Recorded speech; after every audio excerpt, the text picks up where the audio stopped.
Buenos días, yo soy el doctor Abelardo Elizondo Ríos, soy profesor de servicio de neumología del Hospital Universitario y el tema que trataremos hoy es el tema de intervencionismo pulmonar.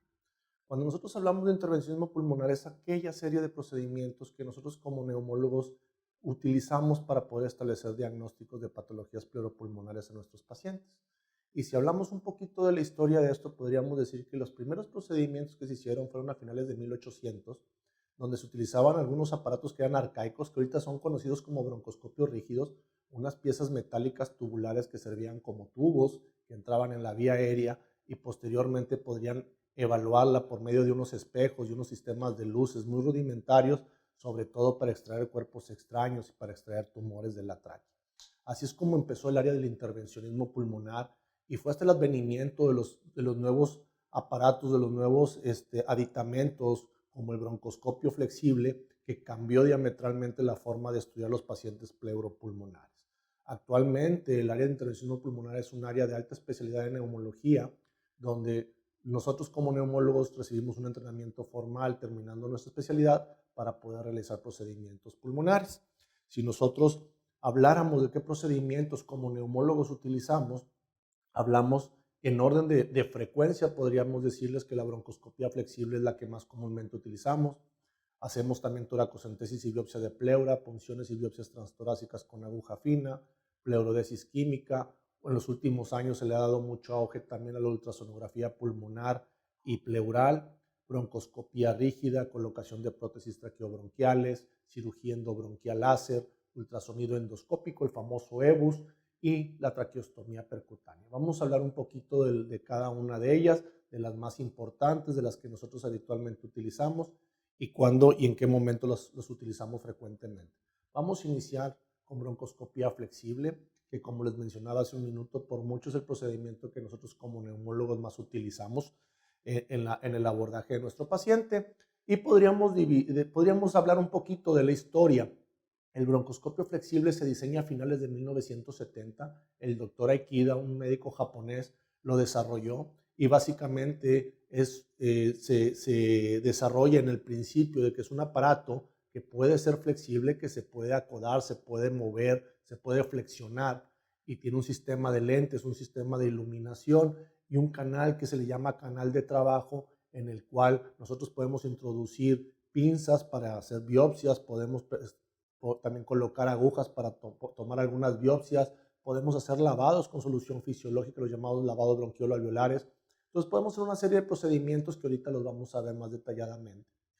Estos broncoscopios son de diferente diámetro, de diferente longitud, pueden ser pediátricos para adultos y nos ayudan a hacer tanto procedimientos de tipo diagnóstico como de tipo terapéutico.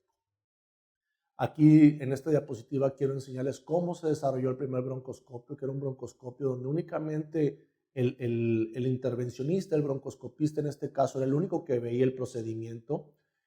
Había una lente, introducíamos el broncoscopio ya sea por la narina o bien por la cavidad oral, y lo que hacíamos básicamente era con este equipo viejito, este es el equipo que el doctor Aikida desarrolló a finales de los 70. Ese es el equipo que nosotros teníamos hace muchos años aquí en el servicio de neumología.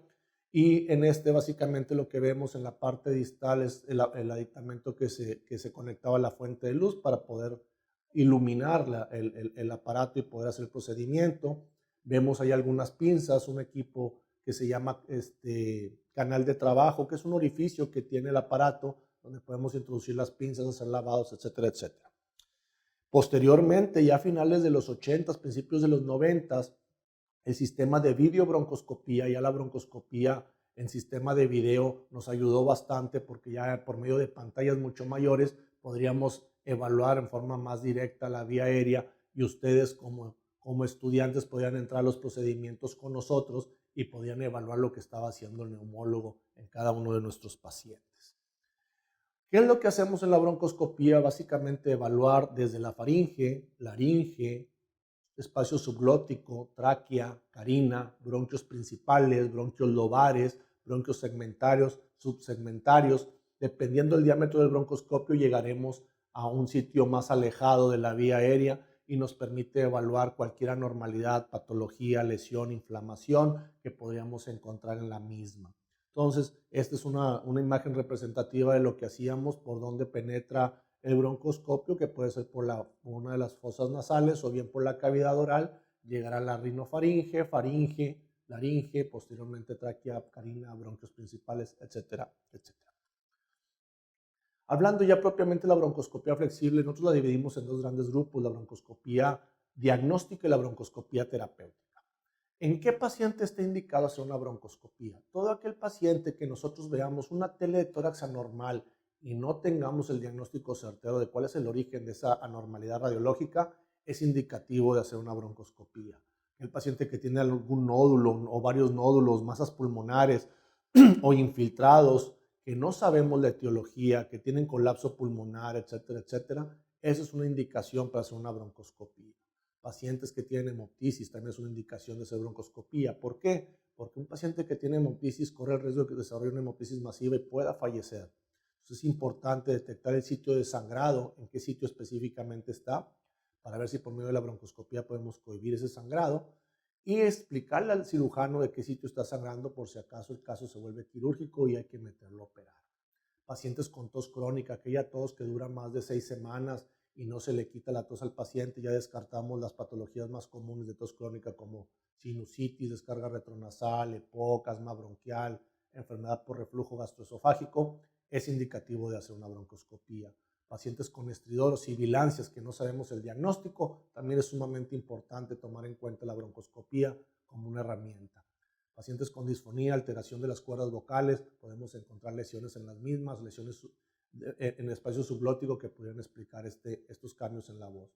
Y algunos pacientes que se les colocan prótesis traqueobronquiales para estar viendo la evolución, el seguimiento de las mismas, es indicación la broncoscopía flexible. Así como tenemos indicaciones para una broncoscopía diagnóstica, también tenemos indicaciones para una broncoscopía terapéutica, que como su nombre lo dice, lo que hacemos es ya hacer un procedimiento que resuelve el problema del paciente en ese mismo acto. Por mucho lo que más hacemos es el llamado lavado bronquiolo alveolar. Es instilar solución fisiológica dentro de algún segmento, subsegmento, lóbulo pulmonar, con el fin de extraer secreciones, tapones de moco. Esto se hace mucho sobre todo en pacientes que tienen atelectasia. En ellos le hacemos esto, mejoramos la obstrucción que hay a nivel de los bronquios, el pulmón se empieza a airar y desaparece la atelectasia. Otro procedimiento que hacemos mucho es extraer cuerpos extraños, sobre todo en pacientes pediátricos o en pacientes adultos mayores con trastornos neurológicos, enfermedades como trastornos de la deglución que pueden aspirarse con alimentos, cuerpos extraños, prótesis dentales. Las extraemos por una serie de aditamentos especiales, pinzas especiales que tienen imán para extraer cosas metálicas, etcétera, etcétera. Podemos resecar tumores que ocluyen la vía aérea, esto ya apoyados de ciertos instrumentos como es la cirugía Jack Laser, la criocirugía, el electrocauterio. Podemos extraer tumores endobronquiales que pueden estar obstruyendo la misma. Podemos colocar prótesis traqueobronquiales en zonas estenóticas de los bronquios o de la tráquea para permear la vía aérea y que el paciente pueda mejorar su patrón de respiración y mejorar su disnea. Hacemos mucho también drenaje de abscesos pulmonares. Algunos pacientes que son absceso pulmonar, al hacer una broncoscopia, drenamos más rápido ese absceso y la curación se hace más rápida y la estancia intrahospitalaria se acorta. Muchas veces también hacemos lo que es la llamada intubación guiada por broncoscopía. ¿Qué quiere decir esto? Hay pacientes que tienen una vía aérea difícil, que tienen un cuello muy corto, que tienen una tráquea, una glotis muy anterior, que es difícil intubarlos con los laringoscopios comunes y corrientes. Entonces utilizamos el broncoscopio como guía para poder intubar a los pacientes y en un momento dado ofrecerles una intubación selectiva. Otro procedimiento que hacemos mucho es la traqueostomía percutánea videoasistida, sobre todo en la unidad de terapia intensiva. Este procedimiento es colocar una cánula de traqueostomía a través del cuello para que el paciente pueda utilizar la vía aérea, ya sea para ventilación mecánica o para oxigenar, sobre todo en pacientes que tienen intubación prolongada, que tienen trastornos de deglución, trastornos neurológicos severos, mal manejo de secreciones. Y lo hacemos en la unidad de terapia intensiva, apoyados por el broncoscopio, y así evitamos llevar al paciente a quirófano. Es un procedimiento muy sencillo y muy rápido de realizar. Otro procedimiento que hacemos es dilatación de las vías aéreas con balón. Introducimos balones de diferentes diámetros, de diferentes longitudes, para abrir zonas que están estenóticas en los bronquios. Muy bien. Pues como todo procedimiento que tiene indicaciones, también este procedimiento tiene algunas contraindicaciones. Y podríamos decir que son contraindicaciones absolutas y relativas, pero prácticamente podría decirles que todas las indicaciones de la broncoscopía, las contraindicaciones, son relativas. Y les voy a explicar por qué. Una contraindicación que se menciona es que el paciente tenga hipoxemia severa, que el paciente que tiene una saturación por debajo del 92%, una PO2 en gasometría arterial menor de 60 milímetros de mercurio, se supone que no debemos de hacerle la broncoscopía. No se la hacemos en la sala de endoscopía normal, pero este paciente, si se requiere el procedimiento de urgencia, lo pasamos a terapia intensiva, lo intubamos, lo dejamos en ventilación mecánica, hacemos el procedimiento y una vez que terminamos el procedimiento y sus parámetros ventilatorios están normales, podemos extubarlo al paso de algunas horas.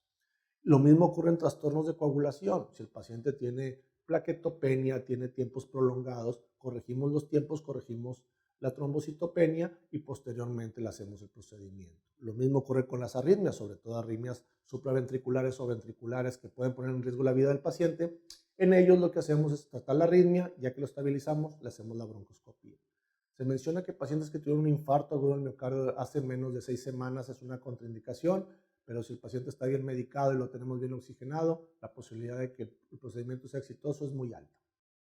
Y el otro contraindicación que yo considero también relativa es el broncoespasmo severo. Que el paciente que tiene broncoespasmo, le manejamos nebulizaciones con broncohilatadores, esteroides inhalados, esteroides sistémicos, y una vez que corrige el broncoespasmo, ya es susceptible de hacer la broncoscopía. Y las contraindicaciones relativas es que el paciente sea poco cooperador, lo cual lo solventamos muy bien, sedando al paciente con una sedación ligera en base de propofol, en base a midazolam, en base a Precedex, dependiendo de lo que tengamos en nuestro armamento y lo que el anestesiólogo está acostumbrado a utilizar. Pacientes con uremia debemos de ser muy cautos, sobre todo si vamos a tomar biopsias transbronquiales, porque el sangrado puede ser alto, igual que en la hipertensión pulmonar. ¿Cómo preparamos al paciente para hacer una broncoscopía? Lo más importante es que el paciente tiene que tener mínimo una radiografía posterior y lateral de tórax para determinar topográficamente dónde se encuentra la lesión. En casos especiales, un TAC, un ultrasonido también debemos de solicitar. Si el paciente tiene arriba de 40 años, un electrocardiograma para ver que no tenga ningún problema cardíaco. Pruebas de coagulación si vamos a tomar biopsias, perfil bioquímico para ver cómo está la creatinina, para ver si no tiene uremia. En algunos casos, gases arteriales, pruebas de función pulmonar previos al procedimiento. Solo pedimos un ayuno mínimo de 6 horas en estos pacientes en particular y los premedicamos en algunos pacientes, sobre todo los jóvenes, con algo de atropina para evitar el reflejo vagal que se pudiera presentar durante el procedimiento. La sedación, como se los mencioné hace un minutito, con midazolam, alprazolam, propofol, y durante el procedimiento utilizamos anestesia tópica en la cavidad oral, en la faringe, la laringe, y vamos introduciendo el broncoscopio y vamos introduciendo algo de lidocaína simple para que pueda disminuir el reflejo de la tos y el paciente se sienta más confortable. Durante todo el procedimiento estamos monitoreándolos con pulso oximetría, con monitoreo de frecuencia cardíaca, monitoreo de presión arterial y durante todo el procedimiento, incluso después del mismo, utilizamos oxígeno suplementario a 3-4 litros por minuto, dependiendo de la saturación que el paciente tenga, y lo dejamos por un espacio de tiempo de 3 a 4 horas posterior al procedimiento hasta que el paciente se recupera por completo. Aquí tenemos algunas imágenes que nosotros podemos evaluar en la broncoscopía. La parte superior del lado izquierdo estamos viendo lo que es la laringe, en la parte anterior la glotis, más abajo se ven lo que son los aritenoides y más abajo las cuerdas vocales. En la parte superior del lado derecho vemos las cuerdas vocales propiamente, hacia arriba está la comisura anterior, hacia atrás la comisura posterior con las cuerdas vocales verdaderas, izquierda y derecha. Abajito en la parte del lado izquierdo está el espacio subglótico y la última, en la parte de abajo del lado derecho, es la carina donde se bifurca en bronquio principal del lado izquierdo y bronquio principal del lado derecho. Durante el procedimiento nosotros vamos evaluando completamente la vía aérea, viendo las paredes anteriores, posteriores, laterales, tratando de visualizar si hay lesiones, si hay zonas de eritema, de inflamación, tumoraciones, cambios en la mucosa, obstrucciones, compresiones. Todo eso lo vamos evaluando y dependiendo de lo que vayamos considerando es el procedimiento que vamos a hacer.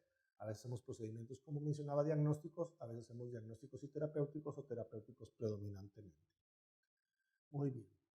¿Qué podemos hacer en la broncoscopía? Podemos tomar biopsias pulmonares y pueden ser bronquiales, aquellas que estamos visualizando, o bien transbronquiales, aquellas que hacemos a ciegas, sobre todo cuando están hacia la periferia del pulmón.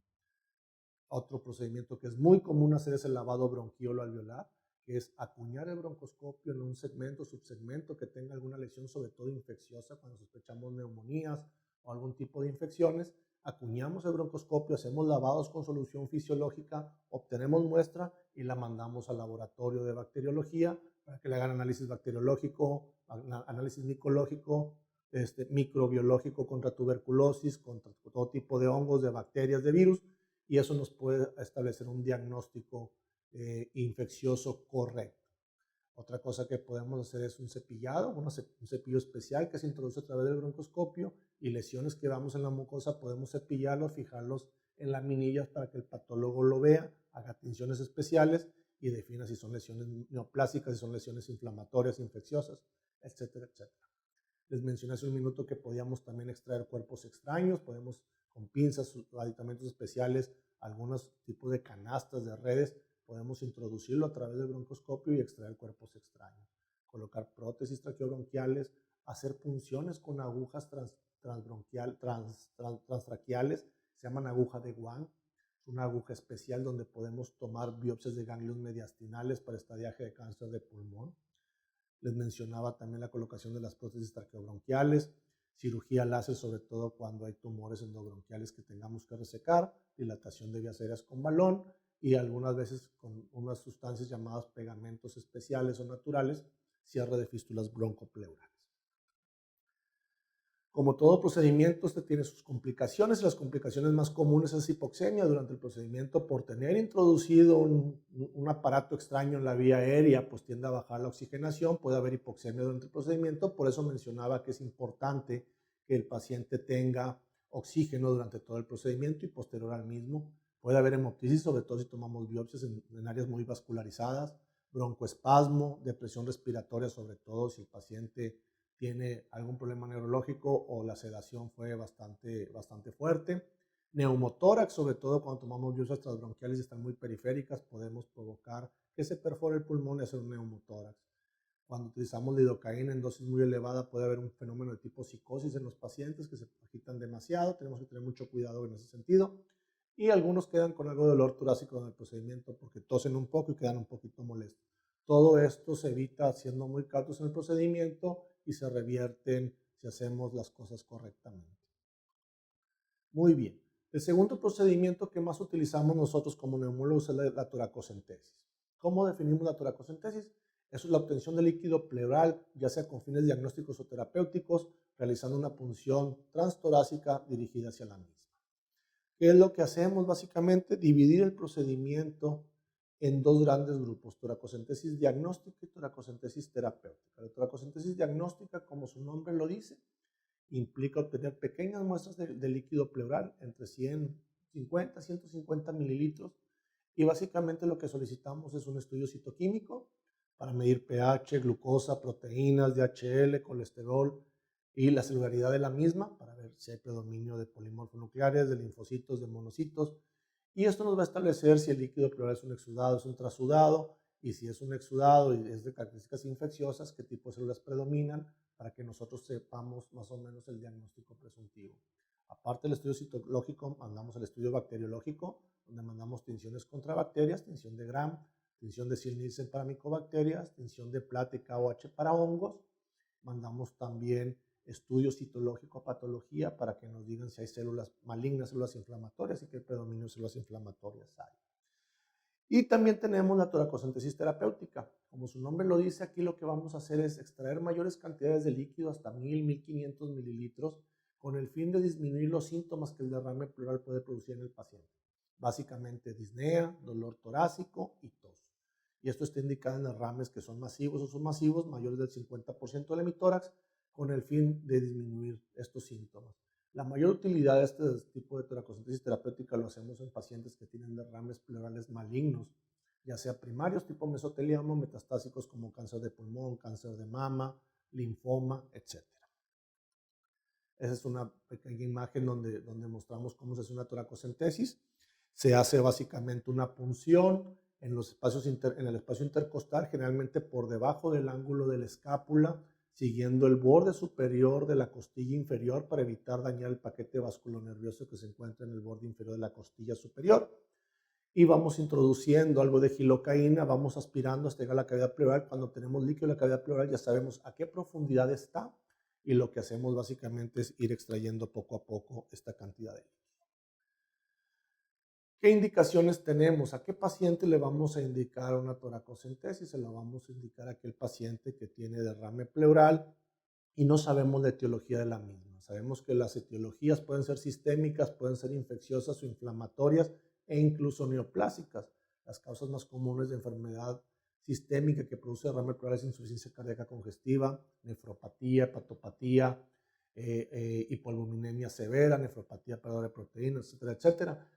Normalmente el cuadro clínico del paciente nos orienta a pensar que es una patología sistémica y en la gran mayoría de los casos no hacemos ningún tipo de procedimiento terapéutico. Tratamos la enfermedad de base y normalmente tiende a corregirse el derrame pleural. Sin embargo, si sospechamos que es una causa infecciosa, por ejemplo, por una neumonía, sospechamos que es una infección por hongos, por tuberculosis, ahí sí está justificada hacer la toracocentesis. Si sospechamos lupus, artritis reumatoide, neumoconiosis, ahí también está justificada, y sobre todo cuando sospechamos neoplasias, sobre todo de tipo metastásico. Cuando sospechamos inflamación y neoplasias, complementamos la toracocentesis con toma de biopsias pleurales por medio de un par de agujas que se llaman aguja de Kopp y aguja de Abraham, la cual puede ayudarnos a obtener pequeñas cantidades de muestra de pleura parietal y mandarlas a cultivo de tejidos, mandarlas a tinciones especiales y a patología para detectar células malignas infiltradas ahí en la pleura. Normalmente el procedimiento es un estudio muy sencillo, se hace bajo anestesia local, previa asepsia y antisepsia, y normalmente es un estudio que hacemos en la sala de endoscopías, no requiere incluso ni siquiera ir al quirófano. ¿Qué complicaciones tenemos en la toracocentesis? Pues por mucho podemos perforar el pulmón si hacemos una punción demasiado profunda y podemos producir un neumotórax. Si dañamos el paquete vasculonervioso intercostal, podemos producir hemotórax. En ocasiones, cuando el derrame es bastante importante y hay mucha cantidad de líquido, por mucho tiempo colapsa en forma crónica el pulmón y al extraer ese líquido el pulmón se expande y se produce un fenómeno en el parénquima pulmonar que se llama edema pulmonar por expansión, porque los vasos capilares pulmonares estaban colapsados, al expandirse el pulmón se abren y produce un edema en el intersticio que produce un cuadro de tos muy significativo en los pacientes, que afortunadamente con el uso de oxígeno en 30 minutos, una hora se corrige por completo. Y otra complicación que puede presentarse es embolismo aéreo, que entra aire a través del procedimiento hacia un vaso y producir un embolismo aéreo que puede traer serias complicaciones cardiovasculares en el paciente.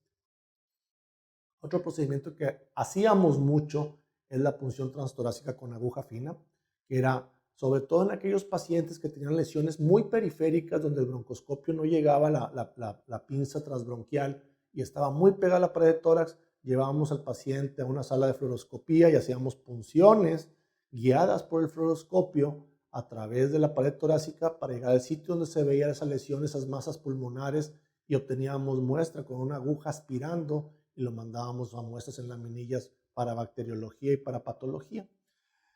Este procedimiento cayó un poco ya en desuso de la fluoroscopía cuando llega el TAC. Con el TAC, lesiones más pequeñas pueden ser más susceptibles de biopsia y el radiólogo empezó a entrenarse un poco en este tipo de procedimientos y empezó a hacerlo con un poquito más de frecuencia. Normalmente este material, como les menciono, es mandado a patología, lo analizan y podemos obtener bastante información de algunas lesiones. Incluso este procedimiento es bastante efectivo, con una efectividad del 85 a 95% en lesiones malignas y un 70% en lesiones benignas. Tenemos mucho cuidado nada más en indicar este procedimiento porque hay algunos pacientes que el riesgo es alto al momento de hacer la punción, sobre todo pacientes con trastornos de coagulación, que tienen EPOC severo, enfermedades enfisematosas porque podemos producir neumotórax, pacientes que están con tos intratable, que tosen mucho durante el procedimiento. Al toser podemos producir un neumotórax, y en pacientes con hipertensión pulmonar por el riesgo de sangrado. ¿Qué complicaciones tenemos? Pues la más común es neumotórax, que la mayoría de las veces cuando lo tenemos es no significativo, es un neumotórax menor del 20 al 25%, y nomás lo único que hacemos es observarlos, no requiere colocación de sonda pleural. Cuando ya es significativo, ya ponemos una sonda pleural y el porcentaje de complicaciones es del 5%. Podemos tener hemorragia, hemoptisis y embolismo aéreo ya en proporciones mucho más bajas. Otro procedimiento que hacemos muy comúnmente es la pleurodesis química. La pleurodesis química se define como el introducir sustancias irritantes en la cavidad pleural para que haya un fenómeno irritativo y ambas hojas, la hoja parietal y visceral de la pleura, puedan fusionarse. Si ustedes recuerdan, la cavidad pleural es un espacio virtual que cuando hay un trastorno entre el mecanismo de absorción y de formación de líquido, esa cavidad virtual se forma una cavidad real. Entonces, al formarse ese líquido, se forma lo que es el derrame pleural. Y en la gran mayoría de las veces esto ocurre por fenómenos neoplásicos. Y efectivamente la pleurosis química funciona mucho mejor en derrames pleurales de tipo maligno. Hay muchas sustancias que utilizamos para hacer este fenómeno de inflamación de las pleuras. Por mucho el que más utilizamos es un talco estéril libre de asbesto, pero podemos utilizar tetraciclinas en ampolletas, podemos utilizar bleomicina, podemos utilizar isodine como todas como sustancias irritativas y lo podemos introducir ya sea a través de una sonda pleural o a través de videotoracoscopía. El cirujano de tórax lo hace a través de videotoracoscopía, pero podemos utilizarlo la pleurodesis por vía sonda pleural. ¿En qué pacientes está indicada la pleurosis química? Pacientes con derrame pleural maligno que no responden al tratamiento habitual de esa neoplasia maligna. Paciente, por ejemplo, con CEA de mama, que ya se ha dado quimioterapia, ya se llegaron a ciertas líneas de tratamiento de quimioterapia y el derrame sigue persistiendo y no disminuye, se forma muy frecuentemente, en ellos hacemos la pleurodesis química. Derrames paramalignos donde no encontramos células malignas, pero sí está asociado a una patología por obstrucción linfática neoplásica, también está indicado. En algunos pacientes hace años con insuficiencia cardíaca, cirrosis, incluso insuficiencia renal crónica, se indicaba la pleurodesis química, pero ya en ellos la efectividad es tan baja que ya no está justificado hacerlo. Pacientes con quilotórax pueden responder y pacientes con neumotórax espontáneo secundario podemos utilizarlo también como una estrategia terapéutica. Para que el procedimiento de la pleurodesis química pueda funcionar, pueda ser exitoso, necesitamos varias cosas. Número uno, que las hojas de la pleura visceral y parietal se adocen, choquen, se junten. Si hay algún fenómeno que impide que se junten, jamás vamos a lograr el fenómeno de pleurodesis. ¿Qué significa esto? Que si el pulmón está colapsado, si hay derrame pleural, si hay neumotórax, si hay fístula broncopleural, no vamos a tener en ningún momento esa unión de las pleuras y no vamos a poder unirlas y vamos a poder irritarlas para que se fusionen. Entonces, pacientes que tienen derrames loculados, neumotórax, colapso pulmonar, no vamos a poder hacer la pleurodesis química. Y otra cosa muy importante, si la cavidad pleural está infectada, si hay empiema, hay infección de la cavidad pleural, es una contraindicación absoluta porque podemos generar sepsis severa en estos pacientes. ¿Qué complicaciones tenemos? Normalmente, si el talco o la sustancia que utilizamos no está totalmente estéril, podemos infectar la cavidad pleural y producir un empiema. Puede haber inflamación del parénquima pulmonar, fenómeno llamado neumonitis. Puede desarrollarse durante el procedimiento algo de arritmias cardíacas e incluso un síndrome de insuficiencia respiratoria aguda, progresiva, que tiende a ser sobre todo relacionado al uso de talco y dependiendo la dosis. La dosis habitual de talco que utilizamos para pleurodesis es de 5 gramos. Dosis mayores de 5 gramos se relacionan más con fenómenos de CIRA. Muy bien. ¿Qué tan efectiva es la pleurodesis química? 90-95% efectiva en derrame pleural maligno. 60-80% en neumotórax espontáneo y no más del 40-45% cuando hay cirrosis, cuando hay insuficiencia renal crónica, cuando hay enfermedad sistémica. Por eso lo dejamos de utilizar en este tipo de procedimientos. Muy bien. Otros procedimientos que mencionaba que podemos hacer en el área de intervención pulmonar es la broncoscopía rígida, que es el uso de broncoscopios, aparatos metálicos de acero inoxidable rígidos para introducirnos a la cavidad, a la vía aérea. A través de la cavidad oral llegamos hacia la laringe, a la vía aérea.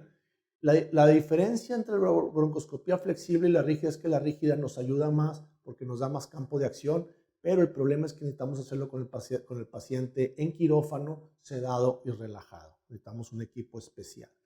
Este procedimiento está muy indicado para extraer cuerpos extraños y para el manejo de hemoptisis, y también actualmente para colocar prótesis traqueobronquiales y hacer extracción de tumores por medio de cirugía láser, criocirugía o electrocauterio.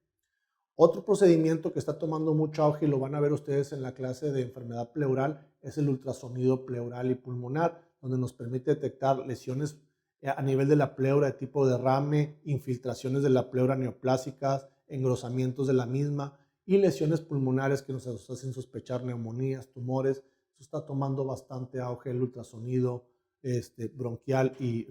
pleural y pulmonar. Otro procedimiento que está tomando mucho auge es el ultrasonido endoscópico endobronquial o EBUS que ustedes van a escuchar.